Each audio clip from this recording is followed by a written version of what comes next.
அந்த புண்ணியக்ஷேத்திரத்திற்கு ஒரு தீர்த்தம் உண்டு.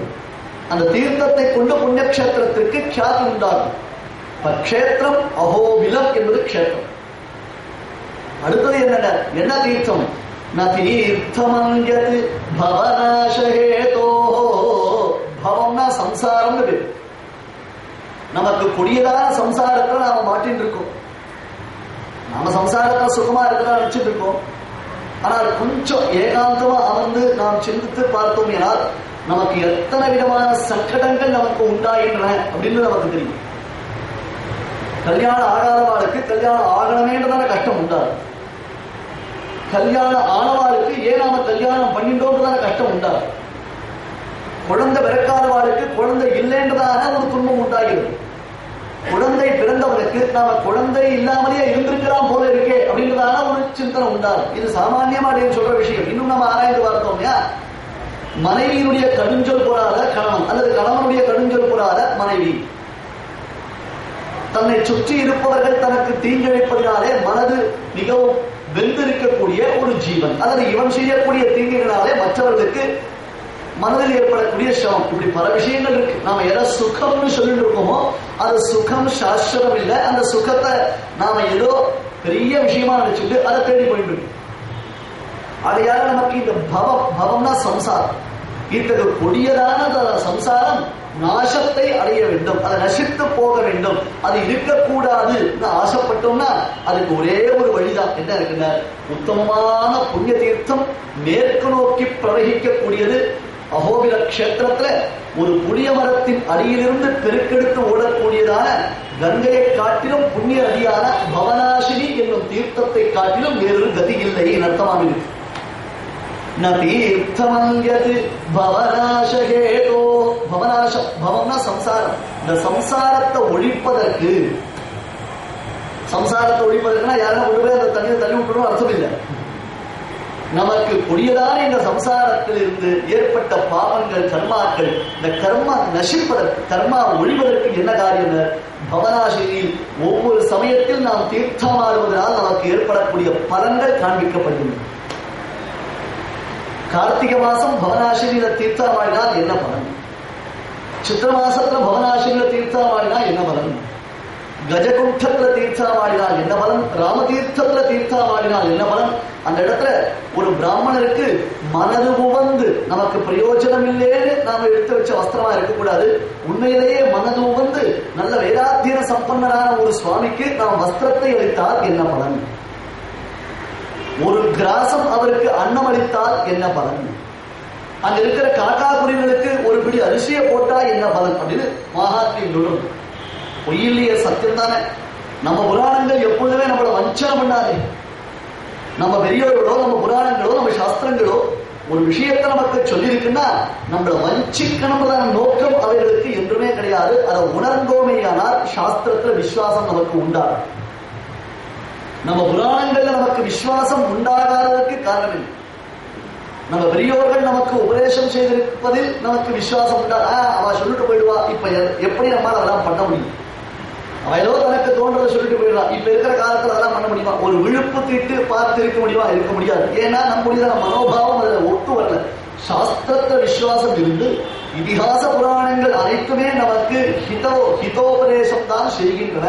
எப்படி எந்த நிலையில் நம் தாய் தந்தையர் ஒரு பொழுதும் நம்மை வஞ்சிக்க மாட்டார்களோ அதுபோன்று நம்முடைய முன்னோர்களுடைய வார்த்தை, அதுபோன்று நம்முடைய சாஸ்திரங்கள் என்பதை உணர்ந்தோம்னா நமக்கு அஹோபில கஷேத்திர மகாத்மியத்தில் சொல்லப்பட்டிருக்கிற எல்லா விஷயமுமே சத்தியம்.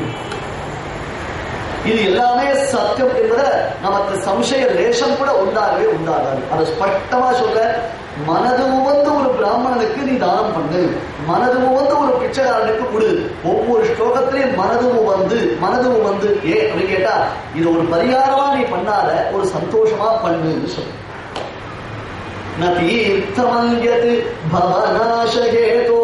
அப்ப உனக்கு இந்த சம்சாரத்தை ஒழிப்பதற்கு பவநாசினியை காட்டிலும் வேறொரு தீர்த்த விசேஷம் இல்லப்பா.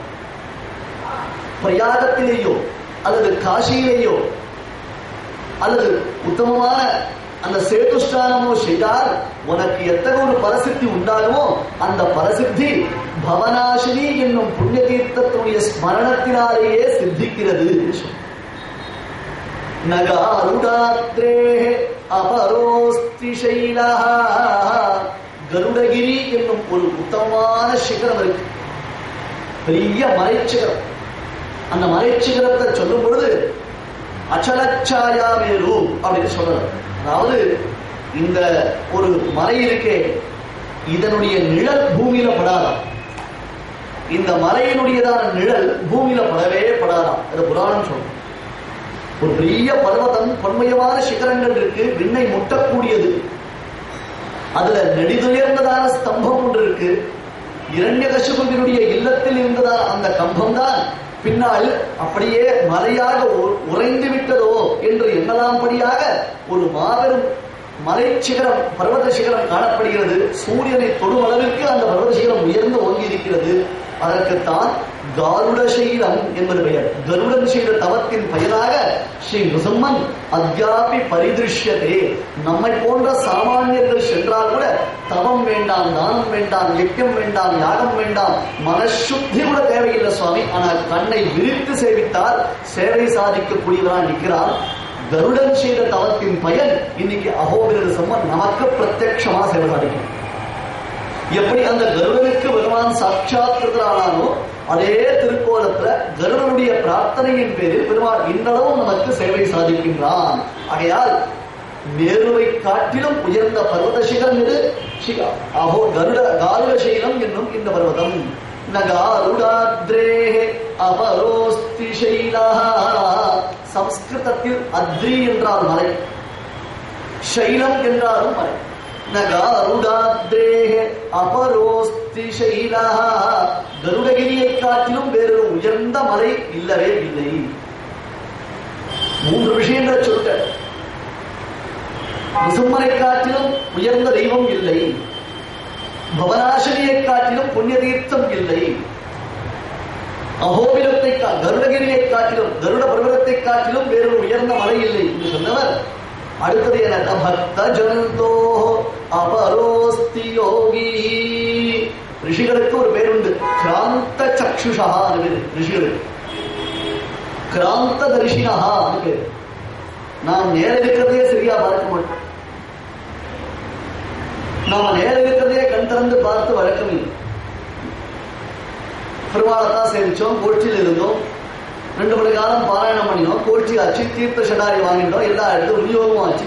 கடைசியில உபன்யாசத்துக்கு கிளம்பி வரைச்சே கூட பெருமாளை பார்த்து கையை குவித்து சேவித்து விட்டு தான் வந்தோம். ஆனா பெருமாள் இன்னைக்கு எந்த வஸ்திரம் சாத்தின்னு இருக்கார் அப்படின்னு ஒரு கேள்வி கேட்டா உடனே சொல்ல முடியுமாங்க? ஒரு நிமிஷம் இருக்க சுவாமி, போய் பார்த்துட்டு வந்து சொல்லணும். 2 மணி காலம் அந்த சன்னதியில் தானே இருந்தோம். 2 மணி காலம் நம்ம பெருமாளை சேவிச்சோம். நாம சேவிக்கச்சே பெருமாள் தோல்ல மாற சாத்திருந்தாரா இல்லையா? அது மல்லிப்பூ மாலையா, முல்லைப்பூ மாலையா, ரோஜாப்பூ மாலையா, மஞ்சசாமந்தி மாலையா, சாத்திருந்தார் புஷ்பம். அது அப்படியே சேவிச்சுன்னா சற்று மனசுல பண்ணி சொல்லுவோம், உடனே சமாதானம் சொல்லுவோம். ஆக கண் திறந்து நாம நன்னா பார்த்தால் கூட நமக்கு தெரியாத விஷயம். அது நமக்கு அவ்வளவு சுலபத்துல புலனாகவே இல்லை. ஆனால் ரிஷிகள் இருக்காளே அவள் கிராந்த தரிசினா. கிராந்த தரிசினா பின்னாடி என்ன நடக்க போறதுன்னு அவளுக்கு தெரியும். இன்னைக்கு நம்ம ராமானுஜ கஷேத்திரத்துல அகோபில கஷேத்திர மகாத்திய உபன்யாசம் பண்ண போறோம்னு அந்த ரிஷிகளுக்கு தெரியும். அது தெரியும், அவளுக்கு தெரியும்ன்றது நமக்கு தெரியாது. அவ்வளவு விஷயம். நமக்கு அந்த விஷயம் தெரியாது, அவருடைய பெருமை தெரியாது. அப்ப இங்க சொல்ற பின்னாடி ஒரு யோகிராஜர் வரப்போற, பைங்கனானை கொம்பு கொண்டு பத்திமையால் அடிக்கீழ் செங்கனாளியிட்டிரஞ்சும் சிங்கவே குன்றமே. இந்த வாசகத்திற்கு சுவாமரேஸ்வர் சாரிக்கிறார் சுவாமி பெரியவாச்சாரம் பண்ண. அகோபிலத்துல சிம்மங்கள்லாம் பெருமாளை சேவிக்க போகும். அகோபிலத்துல சிம்மங்கள்லாம் கூட பெருமாளை சேவிக்க போகும். ஏன்? அவளுக்கு மணவாடுன்னு ஒரு அபிலாஷம். தெலுங்கு தேசமும் மணவாடு நம்மளை சேர்ந்தவன் அர்த்தம். மணவாடுனா நம்மளை சேர்ந்தவன் அர்த்தம். இப்ப நம்ம சுவாமி ஒருத்தர் இருக்காரு, சிம்மங்களுக்கெல்லாம் சுவாமி யாரு என்று சொன்னோம். நம்ம சுவாமி இந்த கஷேத்திரத்தில் இருக்காரு, அவரை சேவிக்க போகலாம்னு சிங்கங்கள்லாம் கிளம்புறோம். ஆனா பெருமாளை சேவிக்க போச்சு வெறுங்கையோட போலாமா? நாம என்ன நினைச்சிட்டு இருக்கோம்? நாம கொண்டு போற திரவியம் அர்ச்சகாலுக்கு நினைச்சுட்டு, பெருமாளுக்குன்னு நினைச்சுட்டோம்னா நம்ம கை நல்லா நீளும், உள் வாங்காது. ஆனா நம்ம பெரியவர்கள் வியாக்கியானத்தை சொல்லும் பொழுது நாம இப்படி கையை கூப்பச்சே பெருமாள் தான் கையை வெளியில நீட்டுறோம். இவனுடைய உள்வாங்கிய கைக்கு அவனுடைய நீட்டிய கை பிரத்யுத்தரம் வர்ணிக்கிறான். அபயப்பிரதானம் என்றாலும் ரங்கநாதன் அவனுடைய திருக்கை இப்படி அபய ஹஸ்தத்தோடு இருக்கோ. பிராய பிரபதனே பும்சாம் பௌன புண்ணியம் நிவாரயல் ஹஸ்த ஸ்ரீரங்க பர்துர்மாக அவ்யாது அபயமுத்ரிதா. இனி சம்சாரத்திற்கு நீ வர வேண்டாம், இந்த பிரகிருதி மண்டலத்திற்கு நீ வர வேண்டாம் என்று இந்த பெருமாள் அபயப்பிரதானம் பண்றான் ரங்கநாதன். அபயப்பிரதானம் எப்படி? இவனுடைய உள்வாங்கிய கைக்கு இவனுடைய நீட்டிய கை பிரத்யுத்தரம். நாம ரெண்டு கையை அப்படி குவிக்கிறோம் உள்வாங்கி, பெருமாள் உடனே தன் உள்ள வச்சிருக்கிற கையை வெளியில நீட்டி அஞ்சல் அஞ்சல் அஞ்சல் அபயப்பிரதானம். இது சேவிக்க கை குவித்து அவனை சேவிக்கும் பொழுது இரு கையும் கூப்பி உரைக்கும் இவ்விண்ணப்பம் ஒன்று கேளாய் அப்படின்னு நாம அவருக்கு அனுசந்தானம் நினைச்சோம். ஆனா அந்த பெருமானிடத்துல போகும் பொழுது வெறும் கையோட போகாது. சாஸ்திரம் சொல்லி அவனுக்கு சமர்ப்பிக்கிறோம் என்பதான மனோபாவத்தோடு போ. அச்சகால என்ன சுவாமி நிறைய வருது, நாம கொடுக்கிறோமா நமக்கு அப்படின்னு தட்டுல போட்ட காசையும் நாம எடுத்துக்கிறோம். கேட்டா சில்லற மாத்திக்கிறோம் அப்படின்னு சொல்லி நம்முடைய சில்லற புத்தி அங்கேயும் போகல. அவனுக்கு சமர்ப்பித்து மறுபடியும் அதுல இருந்து எடுத்துக்கிறத விட ஒரு பாபம் எதுவுமே கிடையாது. தத்தாபகாரம் பேரு. கொடுத்தரை மீண்டும் பெறுவதை காட்டிலும் ஒரு பாபம் எதுவும் இல்லை. தத்தாபகாரம் என்பது பிரசங்காத ஒரு கதை சொல்றேன். அந்த மனசுல பட்டுதான் சந்தோஷம். ஸ்ரீமத் பாகவதத்துல வருது இந்த சரித்திரம். துவாரகையில கிருஷ்ணன் இருக்கச்சே ஒரு நாள் பிள்ளைகள் எல்லாம் விளையாடி இருக்க, எல்லாருக்கும் நல்ல தீர்த்த தாகம் இருக்கு. அதுக்காக தீர்த்தபானம் பண்ணாமல் தேடி அடையச்சே தூரத்துல ஒரு கிணறு தெரியுது. அந்த கணத்துல இருந்து ஜலம் எடுத்து சாப்பிடலாம்னு போய் இந்த கணத்துல ஜலம் இருக்கான்னு எட்டி பார்த்தா எல்லாரும் பயந்து அலறி கட்டினான். என்னன்னா அந்த கணத்துக்குள்ள இன்னதுன்னு விவரிக்க முடியாத ஒரு ஜந்து இருந்து என்னன்னே புரியல. கிருஷ்ணா கிருஷ்ணா கிருஷ்ணா ஓடி வந்தா இல்ல. ஓடி வந்தா கிருஷ்ணன் என்னடா சமாச்சாரம், கணத்துக்குள்ள என்னமோ ஒரு விசித்திரமான பிராணி இருக்கு, நாங்க பார்த்ததே இல்லை, அது என்னன்னே புரியல. வந்தார் கிருஷ்ணன், எட்டி பார்த்தா அது ஒரு ஓணான். அந்த ஓணான் சாதாரண சைஸ் இல்ல, எக்ஸ்ட்ரா ஆர்டினரி சைஸ். டைனோசரஸ் மாதிரி பெரிய பிரம்மாண்டமான ஓணான். அந்த ஓணான கயிறுல கட்டி இழுத்து வாருங்களாங்க. எல்லாம் கணத்துல கஷ்டப்பட்டு அந்த ஓணான கயிறுல கட்டி வெளியே இழுத்துருந்தோம். இழுத்தா கிருஷ்ணன் போய் அந்த ஓணான தொட்ட மாத்திரத்துல அதனுடைய அந்த சரீரம் பட்டியல் வெடிச்சது. அது திவ்யமான தேஜோ புஞ்சமாக ஒரு புருஷன் நல்ல விசேஷமான ஆபரணங்களையும் வஸ்திரங்களையும் புஷ்பங்களையும் சாற்றிக்கொண்டு நல்ல கடுகன் தோளாலாம் போட்டு கை குவித்து பெருமாளை சேவிச்சான், கிருஷ்ணனை சேவிச்சான். ஆறுபாணி கணத்துக்குள்ள ஓனானா இருந்தியே, இப்ப என் கைப்பட்டவனே அப்படி ஆயிடுத்து, நீ யாருன்னா நான் இக்ஷ்வாக வம்சத்து ராஜா, என்னுடைய பெயர் நிருகன் சொன்ன. அந்த பெயரை உச்சரிக்கிறது கொஞ்சம் கஷ்டம், கான்சன்ட்ரேட் பண்ணி கவனிச்சா புரியும். நிருகன்னு பேர் அவருக்கு. என்ஆர்யூ இங்கிலீஷ்ல சொன்னாதான் புரியும். என்ஆர்ஐக்குலாம் என்ஆர்யூன்னு சொன்னாதான் புரியும்.